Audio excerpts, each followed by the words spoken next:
Hola, bueno, espero que se encuentren bien. Hoy vamos a analizar algunas cuestiones vinculadas a los conceptos y las características que encontramos al analizar la unidad 2 de nuestra materia.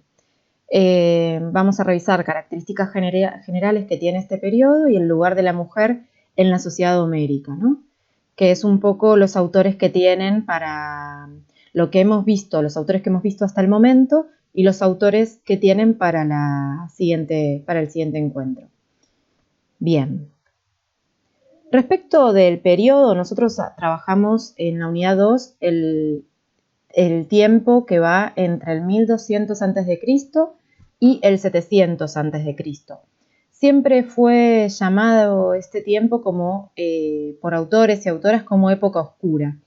Nosotros es un concepto que en este momento se está analizando en función de que se ha dado cuenta de vínculos, de relaciones, de intercambios que no se habían visto previamente y en ese contexto se está hablando de una época de transformación. Transformación en parte porque cambian las formas de organización y las estructuras de poder que tenía la sociedad micénica y que si bien colapsa esa sociedad hacia el 1200 con la caída de los palacios, se reconfigura en un nuevo escenario político, social, económico y cultural que va a tener lugar en este periodo que vemos, ¿no? 1200-700 a.C. No podemos pensar que es una época oscura porque no es una época de la que no tengamos información, sino que al contrario, cada año se revisa, se incrementa tanto la información arqueológica como los análisis nuevos que van haciendo los estudiosos del periodo. Por lo tanto, hablamos de un momento de transformación. En base a la organización de las estructuras de poder, bueno, allí encontramos reconfigurado el rol del basileus que existía en época micénica, que era un poco el encargado de los vínculos entre el palacio, que estaba dirigido por el rey o Wanax, y la aldea, y al caer en la estructura palacial va a ser quien mantenga ese contacto en cada una de las aldeas y entre otras aldeas, ¿no? Entre una aldea A y una aldea B, quienes llevan los vínculos son los basileus de cada una de esas aldeas. ¿Quiénes son estos basileus? Y son claramente aristoi, ¿no? Los aristoi son los aristócratas de ese momento, personas que tenían mayor cantidad de tierras, mayor cantidad de vínculos tal vez de intercambio, y que bueno, en función de eso van sosteniendo una red de poder y de relaciones. Cuando cae el poder central del palacio, lo que entra a tener un rol preponderante es la aldea como espacio público, como espacio común. Y por supuesto, la tierra, que la tierra previamente tenía también, ¿no? Todo este tiempo que nosotros estamos analizando en la materia es un tiempo agrario donde la tierra es la base de la riqueza.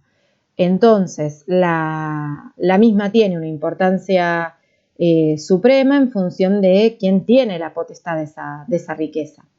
Si va a ser una sociedad rural que va a tener un intercambio de bienes de prestigio y de artículos de intercambio vinculados a la cerámica o a la metalurgia, hacia el artesanal, a los productos artesanales, pero que la base de poder real va a estar siempre en la tierra. La tierra conocida como cleros como unidad de producción o parcela de producción, ¿no? En esa aldea va a tener lugar el oikos. El oikos va a ser la célula económica mínima de la sociedad con aspiración autárquica. Esto quiere decir que es el momento, el lugar común, es el lugar que habita. Hoy nosotros podríamos pensar que el oikos es la casa de cada uno de nosotros. En ese momento era la casa más el espacio productivo, ¿no? Y va a tener diferentes lugares, diferentes personas que van a tener diferentes roles dentro del oikos. lo que va a dar la unidad de producción va a ser el oikos, porque va a ser en sí una unidad productiva.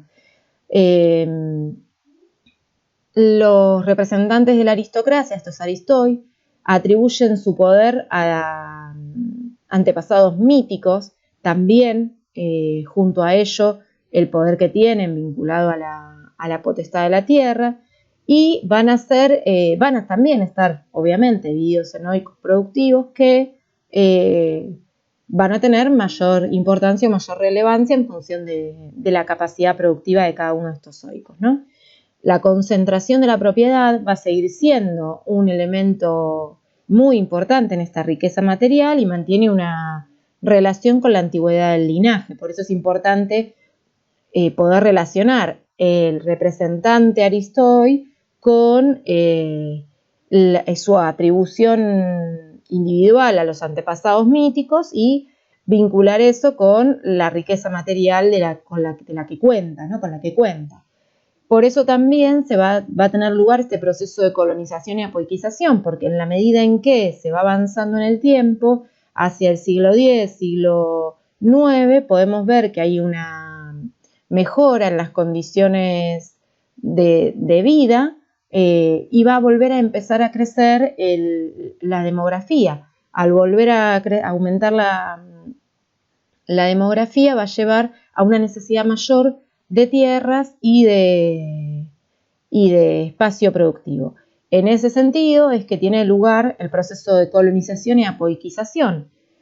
Ustedes vieron cómo lo diferencia, o lo vimos también la semana anterior, en el caso de Domínguez Monedero, cómo señala las diferencias entre el proceso de colonización y apoiquización que tiene lugar en el mismo tiempo, pero la colonia implica una nueva polis y la apoiquización implica un enclave comercial.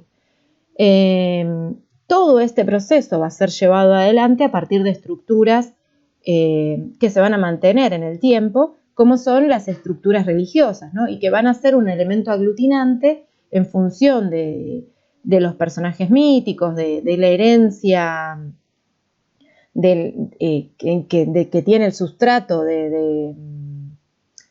es decir, el sustrato ideológico, cultural que ha construido la sociedad micénica y que va a tener como elemento del tiempo anterior y de este tiempo el proceso religioso, ¿no? Cómo van a ir vinculando los mitos, el rol que tiene el antepasado común, cómo van a mantener eso también como un elemento que permita aglutinar y mantener y contener a las distintas, en las distintas aldeas a cada uno de esos oikos. También va a estar como elemento dominante en esta época, nosotros lo vemos con mayor claridad, o empieza a aparecer con mayor claridad, el rol de la mujer, ¿no? Que es en donde nosotros vamos que es el elemento central que vamos a ver en este video, ¿no? Y por último decirles que la desigualdad social va a ser la norma de esta época. Por eso se menciona las diferencias entre el Basileus, Aristoi y el resto de los campesinos, ¿no? La diferencia entre la propiedad por antepasados comunes o por linaje anterior de la herencia de la tierra y las dimensiones de esas diferentes propiedades de las tierras, de esos diferentes oikos, ¿no? No va a ser lo mismo el oikos que tenga una persona de la aristocracia que las características del oikos en una persona que no tiene ningún tipo de antepasado común. En cuanto a la propiedad de la tierra, su riqueza material y también en cuanto a las características propias de producción de cada uno de esos oikos. Bien, adentrándonos entonces en el tema de la mujer, que para nosotros es un elemento importante, vamos a tomar las características de la mujer para vincularlas en relación al rol que adquieren en base a esta unidad productiva, a esta organización económica productiva y reproductiva que tenemos en este periodo, que es el oikos. El oikos es una unidad mínima de la polis.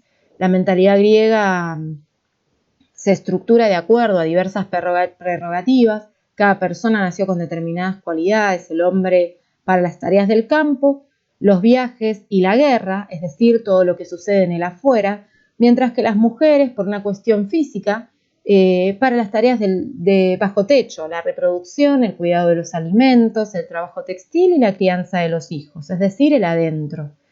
Ya va a decirlo Hesíodo en Trabajos y los días, señalando que lo primero de todo, hazte de vivienda, de mujer y buey de arado. La mujer adquirida, no casada, que pueda, si es preciso, seguir los bueyes. Y ten todos los enseres dispuestos en casa para que no haya de pedirlos a otro. Él te lo niegue. Tú carezcas de ellos, la ocasión se pase y disminuya tu hacienda. Esto lo podemos ver en el libro de Fuentes, en la página 48, el libro del tiempo de crisis. También, o sea, pueden encontrarlo, creo que es la obra de Hesíodo, también la tenemos subida en el drive de la cátedra, entonces la pueden encontrar ahí el libro completo como para hacerse una idea. Hesíodo es un poeta del siglo 7, 6 a.C. y conservamos dos obras de él. Una es Teogonía y otra es Los trabajos y los días. En ambas adjudica determinadas características a la mujer que han marcado en el tiempo griego, incluso hasta el día de hoy, alguna mirada que hay sobre el rol de la mujer en la sociedad. El concepto es que el hombre adquiere y la mujer guarda. Así pues, el oiko, entendido como concepto que engloba los de la casa, propiedades y familia nuclear, es un ente constituido para la producción y reproducción de los descendientes, así como de los soportes materiales e inmateriales que garanticen el sustento de esta regeneración. El oiko es, por tanto, una entidad económica que supone la base de la economía griega. En este sentido, es la unidad principal de producción y de consumo. Se podría hablar ya de una división sexual del trabajo. Las diferentes características físicas y mentales de hombres y mujeres marcan para la mentalidad griega la asignación de trabajo y espacio de cada sexo. En el mundo griego se consideraba que cada persona había nacido con cualidades propias que la hacían aptas para un determinado oficio. Es fundamental, nos parece a nosotros, marcar el rol reproductor de la mujer en el periodo que estamos estudiando. Más allá de la unidad del trabajo intraoicos, es quien reproduce ciudadanos, o por lo menos es quien reproduce manos que trabajen, así como también reproduce más bocas que alimentar y más división de la tierra. Por ello señalamos, al igual que varios autores, que la polis es restrictiva, porque ya vamos a ver cuál es el lugar asignado en este proceso de construcción de la polis, ¿no? Porque estamos hablando del tiempo de la polis arcaica. Este ciclo cierra con la consolidación de la polis hacia el año 700 a.C. Y en ese sentido, ya podemos verlo, cómo se va de antemano señalando que el lugar de la mujer es adentro de la casa. Eso va a ser una pauta importante para marcar el lugar que va a ocupar en la sociedad. En la literatura griega aparece como un sujeto pasivo, ¿no? Un sujeto pasivo, pero no solamente pasivo, sino también cargado de innumerables apelativos que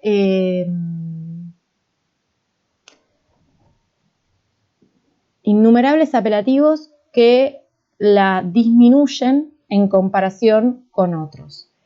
Dice la doctora Zaragoza Gras, por una parte la mujer es una necesidad que no conlleva nada bueno, es una desconocida, y como todo aquello que se desconoce debe inspirar temor. Por eso se la dota de características horrorosas y portadora de desgracias que ella traspasa al resto de la humanidad. A la vez, sin embargo, la mujer es el receptáculo donde se incuban los nuevos griegos y está estrechamente relacionada con la fecundidad y la vida. En el mundo de los humanos, este ámbito femenino es ambivalente. Por un lado, es un principio positivo, pues se refiere a la fecundidad, y por otro, y con eso de la fecundidad es portador de la vida, pero por otro lado, es un principio negativo, en tanto que conlleva algo tan inquietante por desconocido como la muerte.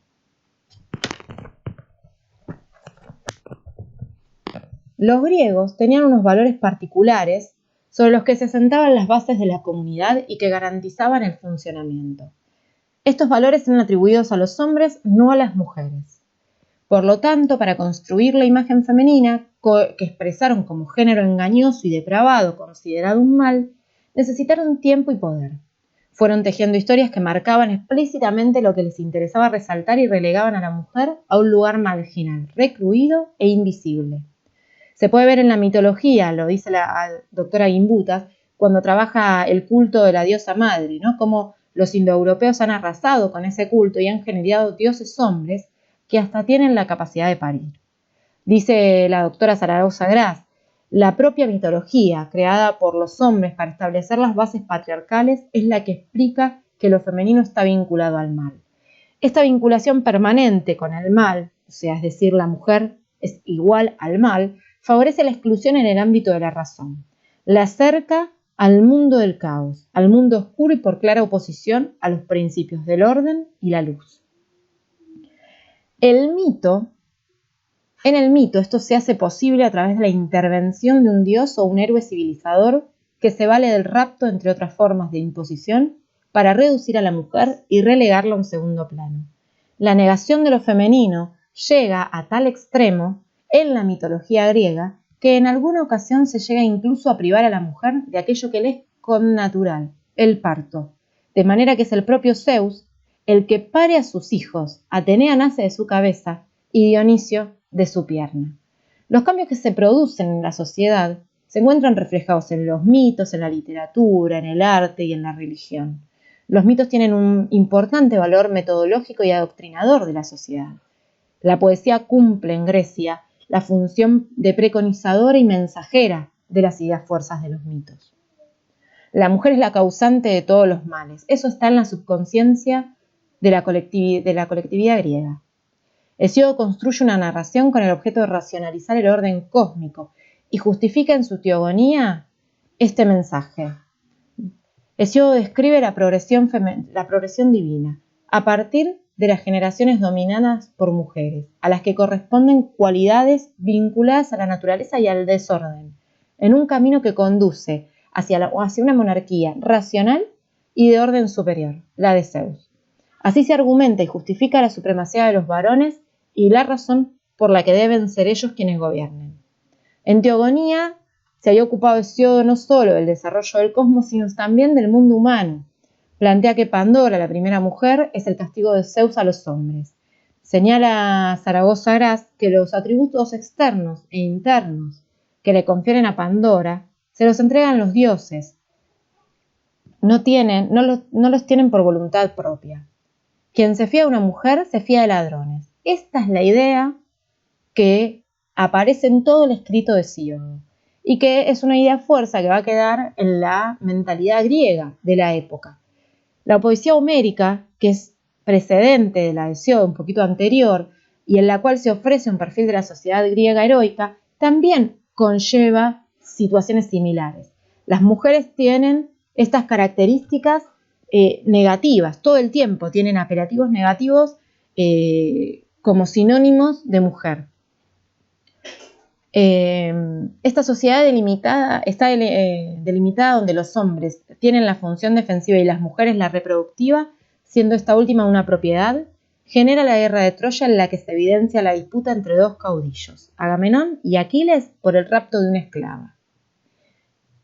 La cólera canta, oh diosa del Pélide Aquiles, maldita, que causó a los aqueos incontables dolores, precipitó al Hades muchas valientes vidas de héroes y a ellos mismos los hizo presa para los perros y para todas las aves. Y así se cumplía el plan de Zeus, desde que por primera vez se separaron tras haber reñido el Atrida, soberano de hombres, y Aquiles de la casta de Zeus. Bien, como estuvimos viendo, podemos señalar que tanto en las obras que analizamos en este encuentro, como son Ilíada, Odisea, Trabajos y Días y Teogonía, o las obras que vamos a ver un poquito más adelante, vinculadas a las tragedias, siempre han tenido a la mujer como un elemento negativo, como un elemento generador de disputas y que debe ser acallado y que siempre está señalado o identificado con elementos negativos. Siempre que se habla de la mujer con apelativos negativos. Se pretendió explicar los distintos hechos del pasado con un soporte real y se utilizaron para ello las historias míticas que fundamentaban el origen griego, ¿no? Y estas historias míticas tenían, como vimos recién, todas sus composiciones, elementos negativos en función de la mujer. O sea, ya vemos nosotros que se va consolidando la nueva estructura de poder que va a ser la polis, en una composición con una composición negativa de la mujer, donde claramente al señalarla como solamente un elemento reproductor en la vida de los griegos, no va a tener opción a poder tomar siquiera sus propias decisiones. Hacia el siglo VII a.C., la ciudad griega era una comunidad política, pero no para todos. Claramente, tanto las mujeres como los esclavos estaban excluidos de participar de la actividad pública. Con el origen de la polis serán los legisladores quienes van a sentar las bases y regular la reproducción familiar. Lo que antes sucedía a través del mito y de la composición oral, ahora va a ser a partir de la legislación que van a llevar adelante los aristoi que estén a cargo de cada una de estas polis. Es en este momento donde se pasa del mito y las creencias sobre el rol de la mujer a un escenario regulado por la ley que termina institucionalizando ese rol de inferioridad femenina, del que nosotros dimos cuenta en este video, y de la necesidad de controlar, por tanto, las tareas donde se involucra la mujer. A partir de ahora, todas las tareas que impliquen la participación femenina son tareas que estarán reguladas en función de las normativas que va a ir construyendo cada una de las polis. Bien, hasta acá con el tema que habíamos propuesto analizar. Espero que este video les resulte útil y que puedan acercarse un poco más a la comprensión de la materia y de los conceptos que consideramos importantes para esta unidad. Espero que se encuentren bien y estamos en contacto por cualquier necesidad, tanto a través de Classroom como a través de los correos de la comisión. Por ahora, nada más. Espero que les sea de utilidad. Hasta luego.